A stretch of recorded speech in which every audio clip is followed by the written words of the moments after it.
toute la presse di nuyu également ñi ma fekk fii di nuyu waa Sénégal yëpp waslu àq daa mënut ñàkk rek dañuy waslu àq rek ndax dans un pays normal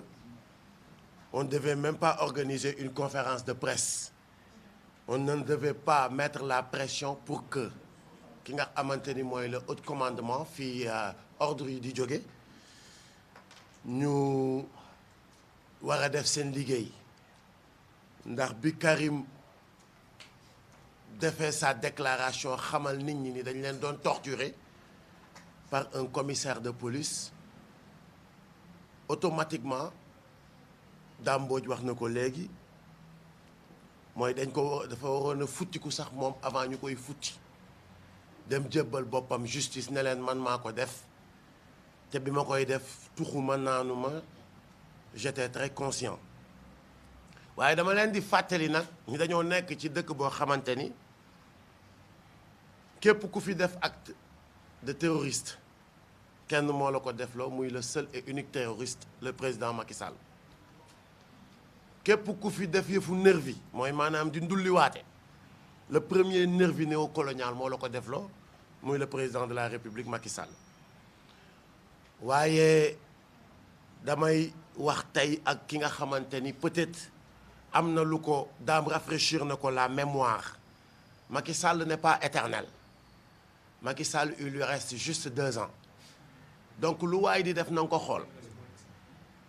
lépp lu waay di def Macky Sall di la ko defloo na nga ko xool bu baax a baax a baax a baax réew mi ñun ñoo fiy des te ñun yàlla daf ñoo nattoo déj maanaam déj mooy toog Sénégal fii duñ fi génn duñ fi bouger ñun bokkuñu ci tàppet yi nga xamante ni dañ ne Sénégal du dem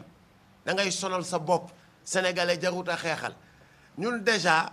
dañoo gëm ni Sénégal moo jiitu waaye juste que dañoo amagul capitaine u bateau bu baax rek waaye bateau bu bees tàq la bateau la boo xamante ni moo mën ci bateau yi waaye nag fas lu mu mën a daw te jooke ba koy dawal aayut fas wa ndàdd rek lay jël looloo ñu dal dañoo am ay jooke yu nul waaye ci kàttanu yàlla ak mbaaxam en 2024 dinañu séparer wu ak ñoom ci loolu daf may permettre rek ma inviter tous les Sénégalais ñu xam ni que ni am na benn leader bu fi mës a wax Mortal Kombat gars yi jàppee ko Mortal Kombat ay dóorante nous ne sommes pas des sauvages nous ne sommes pas sérieusement ñun xamuñu dóorante on est très pacifique mais quand on dit Mortal Kombat bi muy wax Mortal Kombat c'était juste pour faire comprendre aux Sénégalais que ni Macky Sall buy dem retraite il va partir avec tous ces nullards et toute cette classe politique pourrie mooy ñoom Pa Niassaki et cetera ñoom Idrissa Seck ki jàppal bàyyil consort donc mu war a jaral képp kuy sénégalais nga futtiku xar sa tànk tubéy xam ni lii nii je vais participer ku participer ci départ u Macky Sall bii di ñëw participer nga bu la neexee taxawal nga ne yàgg Valdiodio mi taxawoon nekk porteur de pancarte yow ak ñi mës a taxaw ñëpp pour nga xamante ni Sénégal day dem ci kanam bu la neexee nga ne yéen a bokk maanaam yéen a bokk àtte yéen a bokk li ngeen def bii c'est mooy li ñu naan tournant décisif kon na jaral képp kuy sénégalais et j'invite tout le monde journaliste bu waxtu teg caméra yi jotee nañ teg caméra bu ñu filmer dara mu nekk ñun kese suñu biir ñu ni neen ñu régler suñu problème parce que le problème il faut qu'on le règle parce que nous avons affaire avec koo xamante ni ñëpp xam nañ ko tey kenn dootu ko présenter lenn kese la gëm ci àdduna muy rapport de force la gëm te ku mel noonu parce que fii des fois des fois doo comprendre mais ku mel ni man benn kër boo xamante ni il écoute pas bu xamee ni lii mooy objectif am xoolul ku ko ci ŋàññ xoolul ku ko ci tagg day dem jubal ci objectif am lu mu fa fekk jël non kooku moom ngay wax ci moom c'est peine perdue alors du coup koo xamante ni fii d'habitude dañuy fekk kuy jooy ñu naan ko noppil te war a dem ca koy dóore ñu ne ko bàyyil dóor yi mais on ne le fait pas des fois doo comprendre gars yi mais juste di leen wax ni ne les écoutez pas notre objectif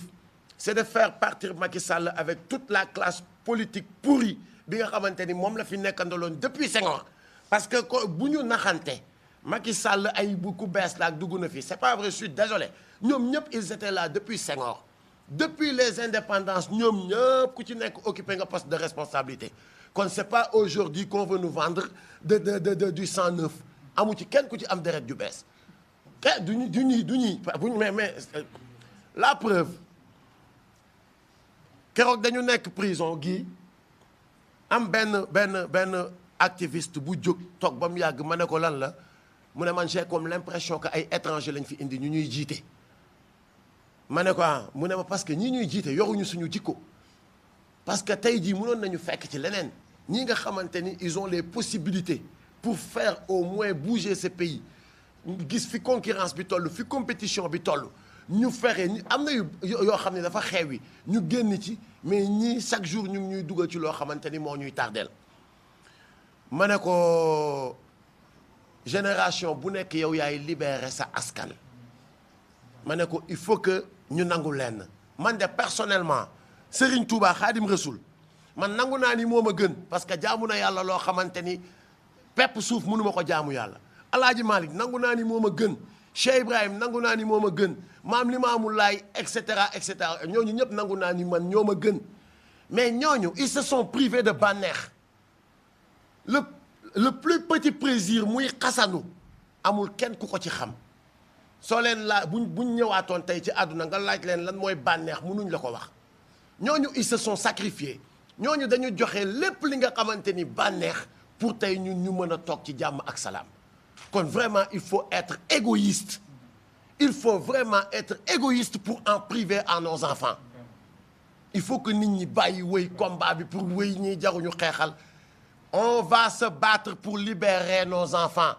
on ne va pas accepter que benn minorité hypothéquer l'avenir de nos enfants les politiques et leurs militants ils ne font pas 200 000 alors pourquoi les 17 millions sénégalais vont accepter que la plus petite minorité di hypothéquer li nga xamante ni c'est l'avenir de nos enfants ils n'ont absolument rien demandé nos enfants n'ont rien demandé ñun ñoo leen fi indi ñun ñoo dem takkante sëyante ba indi leen fi kon il est de notre devoir de se battre aujourd'hui ce n'est plus un choix mais c'est une obligation de libérer ce peuple et je veux que képp kuy sénégalais nga def loolu ci sa bopp ñu ngi woote ci appel pour la libération du Sénégal le commissaire Masserigne Faye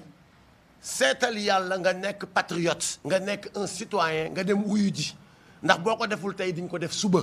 ñun nag duñu tàyyi dinañu interpeller dinañ waslu àq dinañu dimbali def te yàlla tax su fekkee mën nga ko def léegi nga dem lu la justice teg nga xam ni lii yow yaa ko liggéey topp nga benn nervi mu def loola yëfu nervi donc il faut l'assumer wuyu jil tey balaa ngaa wuyu ji suba te wuyu ji tey mooy gën a sedd wuyu ji suba jaa ngeen jëf wasalaam